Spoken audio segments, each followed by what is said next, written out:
আমাদেরকে হেল্প করেছে, আমাদের সবাইকে। যেমন শুভঙ্কর দা আমাদেরকে রানিং হেল্প করেছে, দাদাকে অনেক অনেক ধন্যবাদ।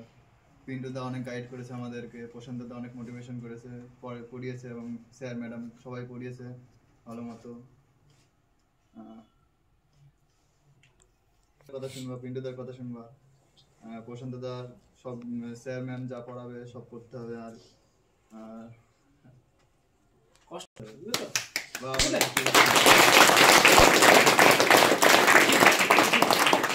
নাম বলছি আমি বাড়ি ভবানীপুরে,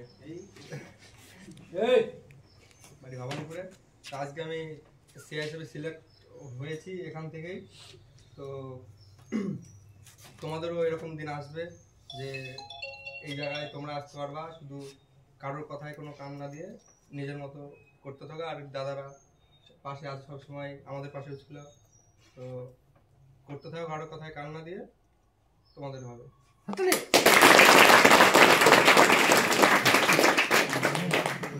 চলো চলো, কোনো ব্যাপার না, যেটুকু যা আসা মনে কোনো অসুবিধা নেই, কোনো অসুবিধা নেই। এইটুকুই তো। আমার নাম পিন্টু ঘোষ, আমার বাড়ি এইখানেই কাছে চলে গেছিলেন। তো পড়াশোনার যতদূর এখান থেকে কিছুটা নিজের থেকে, আর পুরো ফিজিক্যালটাই এখান থেকে করা। আমার শুরুতে আমি এখনও দৌড়াতে পারি না ঠিকঠাক। শুরুতে যখন দৌড়ানো শুরু করেছিলাম 5 কিলোমিটার দিতে আমি নিজে পারতাম না। আর যখন শুরু করলাম তখন ওই 30 মিনিট 32 মিনিট, এখানে এসেও 27 মিনিট 28 মিনিট লাগতো। আমার রান তুলেছে শুভঙ্কর দা নিজে হাতে করে। শুভঙ্কর দা মেরেছে, মার খেয়েছি, মনে মনে অনেক কিছু বলেওছি, আবার সামনে কিছু বলিনি। কিন্তু যেদিন প্রথম টাইমে মারি সেদিনকে নিজে থেকে খারাপ লেগেছিল। আমার রান তুলেছে তাকেই অনেক কিছু বলেছিলাম মনে মনে, কিন্তু এখন কি বলবো, এখন নিজেরই খারাপ লাগে। আর এখানে থাকলে কি হবে, যে পিন্টুদা যেরকম 24 ঘন্টা তোমাদের সাথে থাকে, যে কোনো অসুবিধাতে তোমরা পিন্টুদাকে বলতে পারো। পিন্টুদা এখানে কোনো মালিক নয়, কোনো টিচার নয়, তোমাদের নিজের দাদা বলতে পারো। কোনো কথা যদি লুকোও তাহলে তোমরা বসতে হবে। নিজের দাদার থেকে বন্ধু হিসেবে যদি পিন্টুদার সাথে থাকো তাহলে তো তোমাদের বেশি সুবিধা তোমরা বেশি পাবে। আর প্রশান্ত রয়েছে ব্যাক সাপোর্ট। আর যদি কোনো সময় কোনো অসুবিধা হয় কিন্তু তাকে বললে সব কিছুই দেখে নেবে এখান থেকে। আর কি বলবো,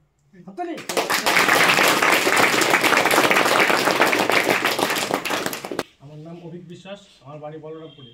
আমি সিলেকশন সিআই হিসেবে হয়েছি। এই সাকসেসটা একদিনে হয়নি। তার আগে বলে রাখি, এখানে সমস্ত উপস্থিত সমস্ত দাদাদের আমার আমার মানে আন্তরিক প্রণাম জানাই। সাকসেসটা একদিনে হয়নি। এই যাত্রা শুরু হয়েছিল 2018 সাল থেকে। প্রথমবার আমি যখন মাঠে যাই, আমি হাইদ্রাবাদ যাই, 19 সালে ফর্ম ফিল আপ ভুল হয়। এরকম করতে করতে আর্মির জন্য খাটতে খাটতে আমি বয়স পাই না, আর্মিতে বয়স এসে যায়। শেষে আমি রাগ করে বাইরে চলে যাই কাজ করতে। বাইরে থেকে এসে আমার মোটিভেশন হয় ওখান থেকে যে আমাকে কিছু করতে হবে, এই করে আমার কিছু হবে না। আমি তখনই বাইরে চলে আসি, বাড়িতে চলে আসি এবং নতুন করে পড়া শুরু করি। আর এটা আমার ফার্স্ট টাইম ছিল। এত কিছু খাটনির পর নতুন করে জীবন শুরু করে পড়াশোনা খুব মেহনত করে এখান থেকে সব কিছু করেছি। দাদারা সব আমাকে সাপোর্ট করেছে খুব। চলো জন্য একটা হাততালি হয়ে যাক।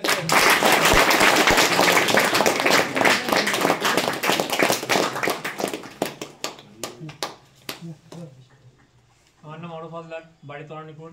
আমি বিএসএফে সিলেক্ট হয়েছি। আমাদেরও গত বছরের মাঠে ফেল হওয়ার পর ভেবেছিলাম হয়তো রানিংয়ে কোনো ইমপ্রুভমেন্ট হয়নি, বাড়ি থেকে করেছিলাম। রানিং বাড়ি থেকে করে যখন ইমপ্রুভমেন্ট হয়নি, সেকেন্ড টাইম আবার অ্যাটেম্প করলাম এক্সাম অ্যাটেম্প করার পর স্কোর আসার পর দাদাদের সাথে একটু ভালো পরিচয় ছিল। তখন দাদারা বললো এখানে এসে রানিং করতে। প্রথম দিন যখন রানিং দিয়েছিলাম তখন আমার টাইম লেগেছিলো 28-29 মিনিট। সেখান থেকে শুভঙ্কর দা, নিতাই দা, প্রশান্ত দা, এদের সবার গাইডের মাধ্যমে সেই রান আমি যখন লাস্ট আমার রানের আগে এই রান আমার 22.5-এর মধ্যে চলে এসেছিলো, কভার হয়েছিল। তাছাড়া এমনি দাদাদের যে কোনো রকম সাপোর্ট সবসময় পেয়েছি।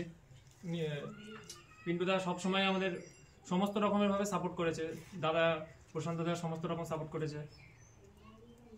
এখন তোমরাও পড়ো, আসলে কষ্ট না করলে কেষ্ট মেলে না, এই কথাটা একজন আমাকে বলেছিল। এই কথাটা এখনো মানে রানিং এর সময় সবসময় মনে আসতো, যে আমরা এখানে 6 মাস ছিলাম, সেই 6 মাসের মাধ্যমে আমরা অনেক কিছু শিখেছি। চলো হাততালি। আমার নাম সৌভিক ঘোষ, বাড়ি সীমানগর। প্রথমত দাদাদের অনেক প্রণাম জানাই, কারণ ভাই বোনদের অনেক ভালোবাসি জানাই। এখন 2-3 মাস পরেই ডিগ্রির পরীক্ষা আছে, যদি কেউ এই কোর্সে আসতে যাও তো প্রথমত পরীক্ষায় পাস করতে হবে। পরীক্ষায় পাস করতে গেলে ভালো নাম্বার তুলতে হবে।